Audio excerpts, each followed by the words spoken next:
اللہ کریم ایمان والوں کو خطاب فرما رہے ہیں کہ اے ایمان والوں، بہت سی ایسی چیزیں کہ اگر تم اس کے بارے میں سوال کرو گے تو وہ جواب تمہیں برا لگے گا۔ پچھلی قوموں میں جو برائیاں تھیں جس کی وجہ سے وہ قومیں ہلاک ہو گئی، اس میں ایک بیماری یہ تھی کہ بہت زیادہ سوالات کرنا، بغیر ضرورت کے بیجا سوالات کرنا۔ رسول اللہ صلی اللہ علیہ وسلم کی خدمت میں ایک شخص کھڑا ہو کر کہنے لگا کہ میرا والد کون ہے؟ یعنی کسی نے اس کے ذہن میں یہ بات ڈال دی تھی کہ فلانا تمہارا والد نہیں، خدا نخواستہ تمہاری والدہ سے کوئی گناہ سرزد ہوا، تو اس نے بھرے مجمع میں آقا سے پوچھ لیا کہ میرا والد کون ہے۔ اب آقا تو غلط بات نہیں بتا سکتے، جو سچ تھا وہ بتا دیا، اب وہ رسوا ہو گیا۔ اسی طرح ایک شخص کی اونٹنی گم ہو گئی، اس نے پوچھا این ناقتی، میری اونٹنی کہاں ہے؟ آپ کو یہ جملہ اچھا نہیں لگا؟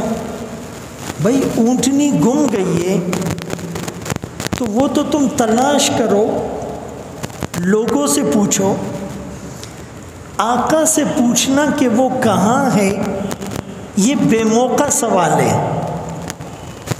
مثال کے طور پر مسجد سے کسی کے جوتے چرا لیے جائیں اور وہ آ کر امام صاحب کو کہے امام صاحب میرے جوتے کس نے چرائے؟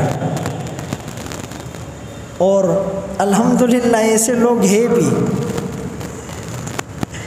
تو بھائی میں انہیں کہتا ہوں کہ بھائی میں تو سب سے پہلے کھڑا ہوتا ہوں، یعنی مجھے تو پتہ ہی نہیں چلے گا، آپ جو پیچھے کھڑا ہے اس سے پوچھ لو، باہر جا کر دیکھ لو۔ یعنی یہ بعض چیزیں ایسی ہیں کہ اس کا کسی کے ساتھ کوئی تعلق ہی نہیں بنتا اور آپ جا کر پوچھ رہے ہیں۔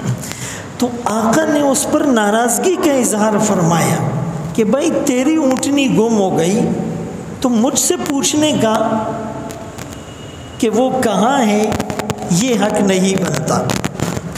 اسی طرح ایک آدمی نے کہا این ابی، کہ میرا والد جو مر گیا ہے وہ جنت میں یا جہنم میں؟ اب آپ نے تو سچ بتانا تھا، آپ نے فرمایا فی النار، آگ میں ہے۔ اب وہ سب کے سامنے رسوا ہو گیا۔ اسی طرح جب قرآن کریم کی یہ آیت نازل ہوئی وَلِلَّهِ عَلَى النَّاسِ حِجُّ الْبَيْتِ مَنِ اسْتَطَاعَ إِلَيْهِ سَبِيلًا، کہ جو حج پر جانے کی طاقت رکھتا ہے، جس کے پاس مال ہے، صحت ہے، سواری ہے، تو اس کے لیے حج فرض ہے۔ اب ایک شخص نے کہا افی کل عام، ہر سال فرض ہے۔ آپ خاموش ہو گئے۔ اب خاموش ہونے کا مطلب کہ دوبارہ نہیں پوچھو۔ اس نے پھر کہا افی کل عام، ہر سال، آپ پھر خاموش ہو گئے۔ اس نے تیسری دفعہ فرمایا افی کل عام، ہر سال۔ آپ نے ناراضگی کا اظہار فرمایا۔ آپ نے فرمایا کہ اگر میرے منہ سے ہاں نکل جاتا تو ہر سال حج فرض ہوتا۔ کتنا مشکل کام ہے۔ ایک حدیث میں رسول اللہ صلی اللہ علیہ وسلم نے یوں فرمایا کہ اللہ نے کچھ چیزیں فرض کر دی، فلا تضيعوها، اسے ضائع نہیں کرنا، اسے مس نہیں کرنا ہے۔ اور بعض چیزیں اللہ نے حدود بتلا دی، یہ حرام ہے، یہ ناجائز ہے، فلا تعتدوها، اس حد کو کراس نہیں کرنا، سگنل نہیں توڑنا۔ اور کچھ چیزیں اس کے بارے میں آقا خاموش رہے، تم بھی خاموش رہو، فلا تسألوها، ان چیزوں کے بارے میں سوالات اور جوابات نہیں کرنا۔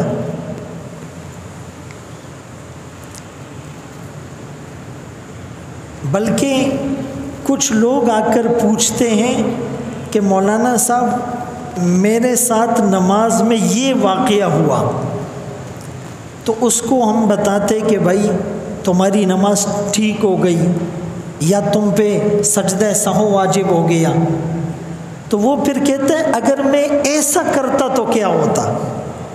تو بھائی اگر میں ایسا کرتا وہ تو صبح تک تم پوچھتے جاؤ گے اور ہم بتاتے جائیں گے، تو یہ مسئلے کا حل نہیں ہے۔ جب یہ اس طرح کے سوالات لوگوں نے کیے تو اللہ نے آیت کو نازل کیا، اے ایمان والو، ہر چیز کے بارے میں بے جا، بے ضرورت، بے موقع اور بار بار سوال نہ کرو۔ حضرت عمر رضی اللہ تعالیٰ عنہ نے جب آقا کے چہرے پر غصے کے آثار دیکھے تو نبوت شناس تھے، نبوت کے مزاج کو سمجھنے والے تھے، فوراً کہا رضینا باللہ ربا وبالاسلام دینا وبمحمد صلی اللہ علیہ وسلم نبیا، ہم اللہ کے رب ہونے پر راضی، ہم اسلام کے دین ہونے پر راضی، ہم محمد عربی صلی اللہ علیہ وسلم کے نبی ہونے پر راضی۔ ایک موقع پر آپ نے فرمایا ذرونی ما ترکتکم، مجھے چھوڑ دو جیسے میں نے تمہیں چھوڑا، یعنی کبھی کبھار جب میں تمہیں کچھ نہیں کہہ رہا تو تم بھی مجھے کچھ نہ کہو۔ اب ہر وقت، یہ میں صرف اپنی بات نہیں کر رہا ہوں، دنیا میں اور بھی علماء، آپ نے دیکھا کہ کوئی مولانا صاحب یا امام صاحب یا مفتی صاحب اکیلے بیٹھے ہوئے، اب بھائی وہ صبح سے شام تک پڑھا رہا ہے، عصر کے بعد وہ تھوڑا ریلیکس ہونا چاہتا ہے، وہ کوئی دکان میں بیٹھا ہوا ہے لسی پی رہا ہے، آپ نے سلام کی اور پہنچ گئے، خدا چھے ملاؤش ہوئی یا مسئلہ میں ذہن کے وقت، شکر ہے آپ مل گئے، میرے ذہن میں ایک مسئلہ تھا، وہی راستے میں جا رہا ہے، اب ہو سکتا ہے وہ گھر والوں کو ڈاکٹر کے پاس لے کے جا رہا ہو سکتا ہے وہ بچے کو اسکول سے لینے جا رہا ہو سکتا ہے وہ مہمان کو ریسیو کرنے جا رہا ہو سکتا ہو وہ والد صاحب کی دوائی لینے جا رہا ہو سکتا ہے وہ کسی اور کام کے لیے جا رہا ہوں، آپ نے راستے میں روکا اور آپ نے اپنی کہانی شروع کر دی۔ یہ کسی بھی عالم کے ساتھ سوال کرنے کا انداز، آداب، اوقات یہ معلوم ہونے چاہیے۔ ابھی مفتی تقی عثمانی صاحب دامت برکاتہم العالیہ پر گزشتہ ہفتے ایک آدمی نے حملہ کرنے کی کوشش کی چاقو سے، تو وہ فجر کی نماز میں گیا۔ اچھا، فجر کی نماز کے بعد جب حضرت بیٹھے ہوئے تھے تو وہ آدمی گیا اور اس نے کہا میں نے آپ سے کوئی بات کرنی ہے، تو آپ نے فرمایا کہ بھائی کرو، تو اس نے کہا اکیلے میں بات کرنی ہے۔ آپ نے فرمایا بھائی ایک تو تم وقت لیے بغیر آئے ہو، جو وقت نہیں لیتے حضرت ان سے بات ہی نہیں کرتے، مصروف آدمی ہے بڑے لوگ، پھر تم الٹا اکیلے میں بھی بات کرنا چاہ رہے ہو تو ایسا نہیں ہوگا۔ بہرحال اسی دوران اس نے چاقو نکالا یا اس کے بیگ میں چاقو تھا، بہرحال سیکورٹی والوں نے پکڑا۔ تو یہ آداب ہے، رسول اللہ صلی اللہ علیہ وسلم نے صحابہ کو اور صحابہ نے عام لوگوں کو یہ سکھلائے، فرمایا مجھے چھوڑ دو جب کبھی میں تمہیں چھوڑ دوں۔ تم سے پہلے لوگ زیادہ سوالات پوچھنے کی وجہ سے ہلاک ہوئے ہیں۔ ابھی گزشتہ ہفتے حیدرآباد میں بیان تھا، تو وہاں پر ایک وڈیرے کا بیٹا اور آکسفورڈ سے پڑھا ہوا، اس نے کہا جی میرا ایک سوال ہے، اور سوال یہ کہ اللہ نے انسانوں کو کیوں پیدا کیا؟ آپ سوال دیکھیں، اللہ نے انسانوں کو کیوں پیدا کیا؟ اب بہرحال اس کے تو بہت سے جوابات ہو سکتے ہیں، اول تو یہ سوال ہی نہیں بنتا، لیکن میں نے اس کو کہا آپ نے یہ گارڈ کیوں رکھے ہوئے؟ ویسے پھر میں نے کہا آپ نے اپنے گھر میں نوکر کیوں رکھے ہوئے؟ پھر میں نے کہا آپ نے اپنے گھر میں شیف کھانا پکانے والے کک کیوں رکھے ہوئے؟ آپ نے اپنے گھر میں چوکیدار کیوں رکھے ہوئے؟ آپ نے اپنے گھر میں ڈرائیور کیوں رکھے ہوئے؟ کہا جی وہ تو میری خدمت کرتے ہیں اور پھر میں انہیں تنخواہ دیتا ہوں، مجھے سہولت ہوتی ہے۔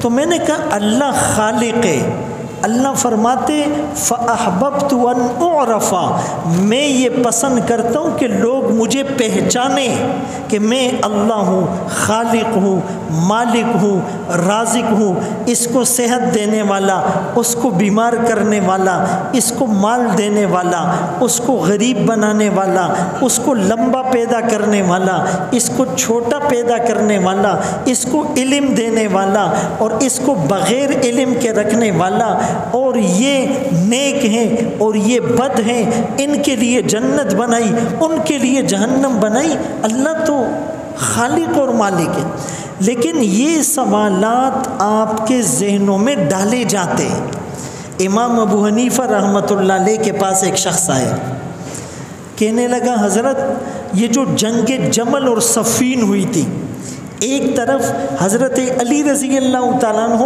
اور دوسری طرف امیر معاویہ رضی اللہ تعالیٰ عنہ، تو ان میں حق پر کون تھے؟ یہ ایسے سوال پوچھتے جیسے انہوں نے ابھی انعام دینا ہے، جو حق پہ ہوگا اس کو انعام دینا ہے۔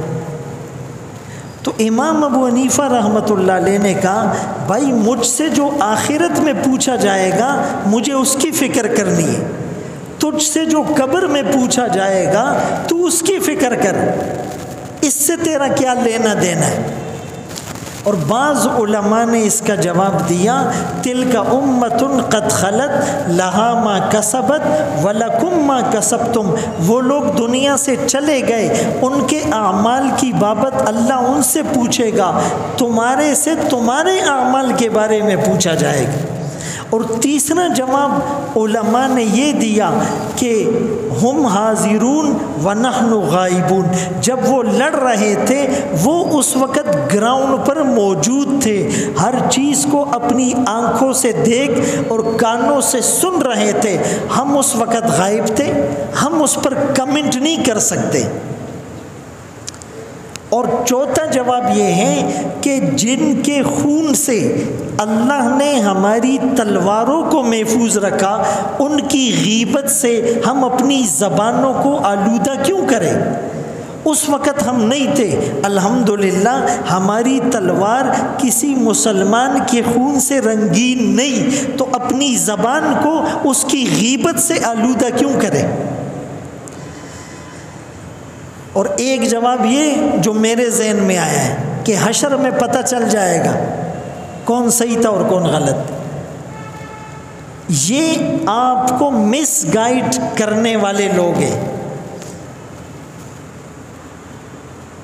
اسی لیے امام مالک رحمۃ اللہ علیہ کی مجلس لگی ہوئی تھی، بڑے عالم تھے، تو کسی نے سوال پوچھا، تو ابھی امام مالک رحمۃ اللہ علیہ نے جواب نہیں دیا تھا کہ ایک دوسرے ابن القاسم نامی، ان کے پاس بھی تھوڑا بہت علم تھا، انہوں نے جواب دے دیا۔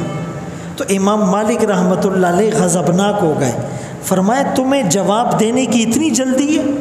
ہم تو جب تک سوچ نہ لیں اور جب تک اپنے بڑوں سے پوچھ نہ لیں اور جب تک تحقیق نہ کر لیں ہم تو جواب نہیں دیتے۔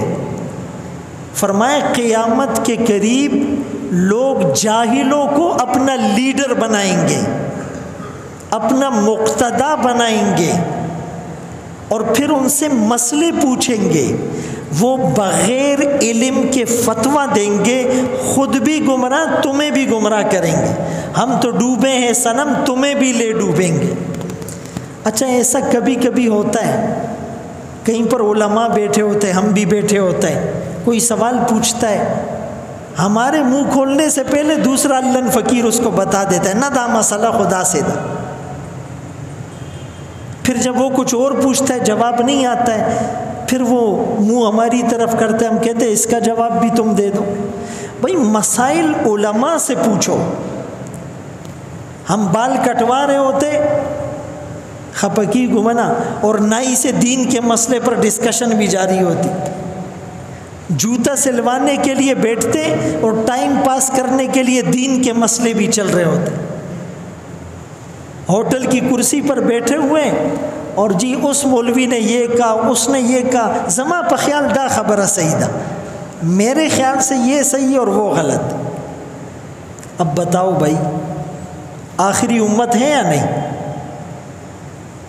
اسی لیے بہت خطرے کی بات ہے۔ وہ ہمارے ایک دوست تھے، نام نہیں لیتا ہوں، تو ایک دفعہ اس نے کہا کہ ہم کہیں جا رہے تھے، تو کہا کہ ہمارے ساتھ ایک آدمی بیٹھتا ہے، وہ ہر ایک سے سوال پوچھتا ہے، وہی شروع اور زیارت نہ گوری دا کباب و کڑھائی تا منڈا۔ وہی گاؤں میں جو ہے نا بدھ اور جمعرات کو پہلے کباب نہیں ملتے تھے، تو کہا کہ یہ دیکھتا نہیں آج بدھ یا جمعرات ہے، بس کباب کی طرف بھاگ رہے ہیں۔ تو وہ ہر ایک سے پوچھتا تھا، یہ نیا ہے، یہ پرانا ہے، اس کو میں جانتا ہوں نہیں جانتا ہوں، یہ مہمان ہے عالم ہے، بس پوچھے گا۔ تو کہا گاڑی میں ہم جا رہے ہیں، تو کہا کہ ایک دوست کو ٹیلی فون آیا، تو وہ ٹیلی فون میں باتیں کرنے لگا آرام آرام سے۔ بھائی جب آپ گاڑی میں ہیں اور آرام سے فون پہ بات کر رہے ہو تو اس کا مطلب ہے کہ کوئی پرائیویٹ کال ہے، آپ دوسرے کو نہیں بتانا چاہ رہے ہو۔ اب ہم نہیں چمنگ ورتدا سے غگونو لگاؤ، ہم لوگ پھر ایکشن کرتے۔ ایک بزرگ غالباً اشرف علی تھانوی رحمۃ اللہ علیہ کے بارے میں آئے کہ وہ ٹرین میں جا رہے تھے، تو برتھ پہ آنکھیں بند کی ہوئی تھی۔ اچھا نیچے جو لوگ تھے ان کے ساتھ وہ سمجھے کہ حضرت سوئے ہوئے، وہ جیسے ہی کوئی راز کی بات کرنے لگے حضرت نے فرمایا بھائی میں سویا نہیں ہوں، میں جاگ رہا ہوں، تاکہ ان کو پتہ چلے من خود کست زانو دکو۔ ہم تو جان بوجھ کے اپنے آپ کو کہ ایکٹنگ کرتے کہ جیسے یہ اس کو لگے کہ ہم سو رہے اور اس کی باتیں سنیں، ایسے کانوں میں پگھلا ہوا سیسا ڈالا جائے گا۔ المجالس بالامانہ، مجلس امانت ہے۔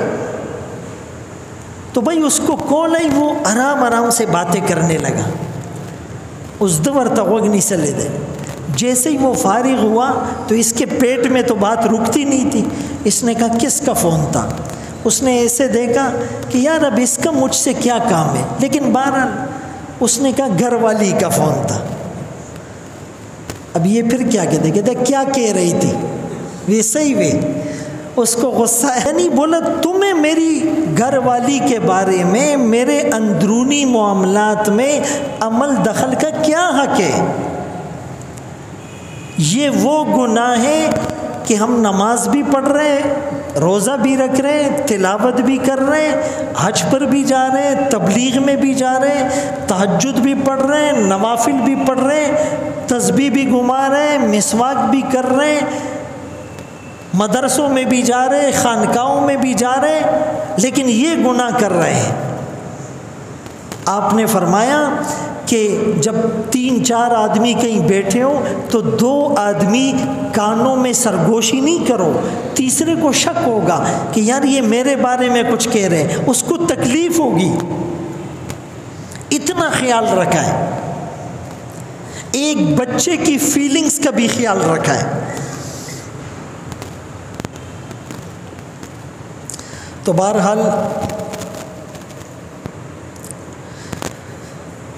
امام ابو حنیفہ رحمۃ اللہ علیہ فرماتے ہیں کہ حیرانی ہے، حیرت ہے ایسے لوگوں پر جو اندازے سے بات کرتے ہیں، اپنے گمان پر عمل کرتے ہیں، حالانکہ رسول اللہ صلی اللہ علیہ وسلم کو حکم دیا گیا وَلَا تَقْفُ مَا لَيْسَ لَكَ بِهِ علم۔ آقا سے سوال پوچھا روح کسے کہتے ہیں؟ آپ نے فرمایا کل بتاؤں گا۔ ذوالقرنین کون ہے؟ آپ نے فرمایا کل بتاؤں گا۔ اصحاب کہف کی تعداد کتنی ہے؟ آپ نے فرمایا کل بتاؤں گا۔ ہمیں تو علم نہیں ہوتا ہے پھر بھی لگے ہوتے۔ ان السمع یہ کان، والبصر یہ آنکھیں، والفؤاد یہ دل، ان تینوں کے بارے میں پوچھا جائے گا۔ اس سے کیا دیکھا، اس سے کیا سنا، یا کیا منصوبے بنائے تھے، رشتہ داروں کو ذلیل کرنے کے، پڑوسیوں کو تنگ کرنے کے، نوکروں کو ستانے کے، دھوکہ دینے کے، کیا منصوبے بنائے تھے، اس سے تو نہیں چھپا سکتے۔ وہ تو سب جانتا ہے، علیم بذات الصدور، وہ تو دلوں کے بھید جانتا ہے، دلوں کے راز جانتا ہے۔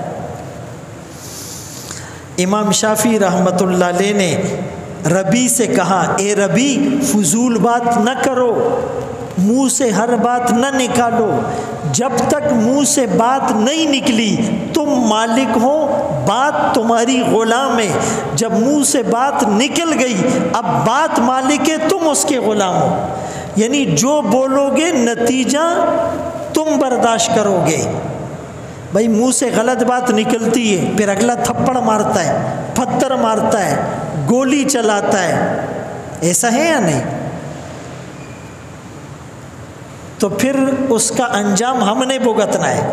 اسی لیے فرمایا جراحات السنان لہا التیام ولا یلتام ما جرح اللسان، چھری کا، تیر کا، تلوار کا زخم تو بھرا، لگا جو زخم زباں کا رہا وہ ہمیشہ ہرا۔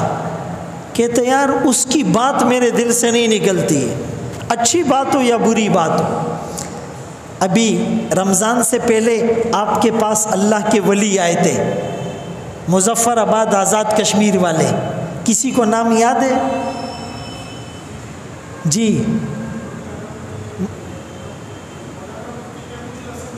جی ماشاء اللہ جزاک اللہ، یہ نام یاد رکھو، اللہ والوں کے نام ہمیں یاد رہے، یہ بھی بڑی بات ہے۔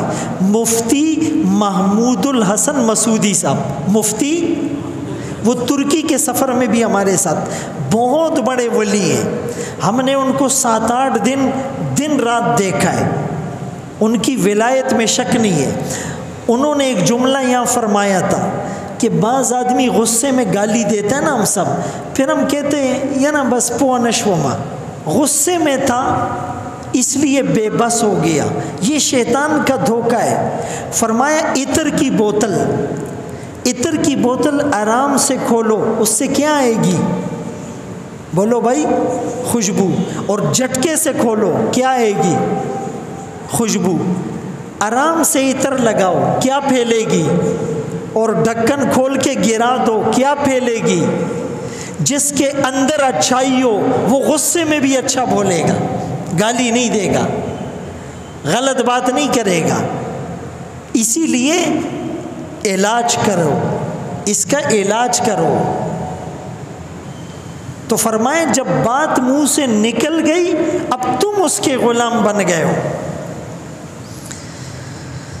اللہ اکبر کے مفتی محمد شفیع رحمۃ اللہ علیہ، جو تقی عثمانی صاحب دامت برکاتہم العالیہ کے والد محترم تھے، بڑے اللہ کے ولی تھے، ان کے پاس ایک شخص آیا، کہا حضرت یہ جو طوفان نوح آیا تھا، نوح علیہ السلام کے زمانے کا طوفان، وہ عام تھا یا خاص تھا؟ آپ نے فرمایا یہ فضول سوال ہے، اس کا جواب ہی نہیں دیتا ہوں۔ پھر کسی وقت دوسرا آیا، کہا ابراہیم علیہ السلام نے اسماعیل علیہ السلام کی جگہ جس دمبے کو ذبح کیا تھا اس کا گوشت کس نے کھایا تھا؟ ناغی غوا خچا خوڑلے و ددوس پخیٹا دڑ دے۔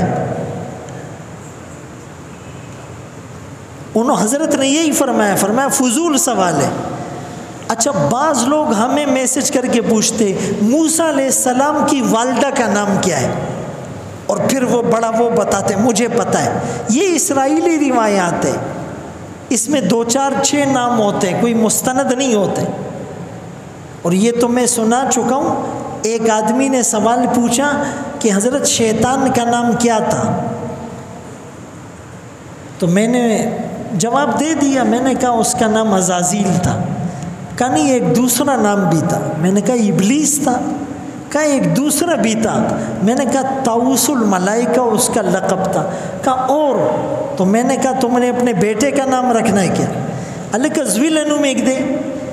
یعنی قرآن اس کو نہیں آئے گا، حدیث کا پتہ نہیں ہوگا، دعائے قنوت نہیں سنا سکتا، اتحیات اس کو نہیں آئے گی، جنازے کی نماز اس کو نہیں آئے گی، قرآن غلط پڑھے گا، مسنون دعائیں اس کو یاد نہیں ہوگی، ایک حدیث عربی میں نہیں سنا سکتا، ایک حدیث. فرمایا وہ دل ویران گھر ہے، کچرے کا ڈھیر ہے، جس میں قرآن کا تھوڑا سا حصہ بھی محفوظ نہ ہو. کتنے لوگ ایسے جن کے سینے میں تھوڑا سا قرآن بھی نہیں ہے، وہ 10 سورتیں وہ بھی غلط پڑھتے ہیں. سورہ یاسین یاد کرو، سورہ رحمان یاد کرو، سورہ واقعہ یاد کرو، الف لام میم سجدہ یاد کرو، سورہ بقرہ کا آخری رکوع یاد کرو، سورہ کہف کی ابتدائی 10 آیتیں یاد کرو، آخری 10 آیتیں یاد کرو. 40-50 سال پہلے قرآن کی 2 سورتیں یاد تھی، 50 سال بعد بھی وہی 2 یاد ہے. داڑھی نہیں آئی تھی 2 سورتیں یاد تھی، داڑھی آ کر سفید ہو گئی وہی 2 سورتیں یاد. او کو خبر ورتکین وزدا سی در تگوری. ہمیں بہت محنت کی ضرورت ہے. سوال ضرورت کے مطابق پوچھیں اور اہل علم سے پوچھیں. فاسألوا اہل الذکر، علم والوں سے سوال کرو. من حسن اسلام المرئی ترکہ ما لا یعنی، اسلام کی خوبی یہ ہے کہ لا یعنی چیزوں کو، بیکار چیزوں کو، جس کا دنیا اور آخرت کا کوئی فائدہ نہیں، ان چیزوں کو چھوڑ دو. اللہ ہمیں عمل کی توفیق نصیب فرمائے. وآخر دعوانا الحمدللہ رب العالمین. یا حی یا قیوم برحمتک استغیث اصلح لی شأنی کلہ ولا تکلنی الی نفسی طرفۃ عین. رب اغفر وارحم وانت خیر الراحمین. رب اغفر وارحم انک انت الاعز الاکرم. وصلی اللہ تعالی علی خیر خلقہ محمد وآلہ واصحابہ اجمعین برحمتک یا ارحم الراحمین.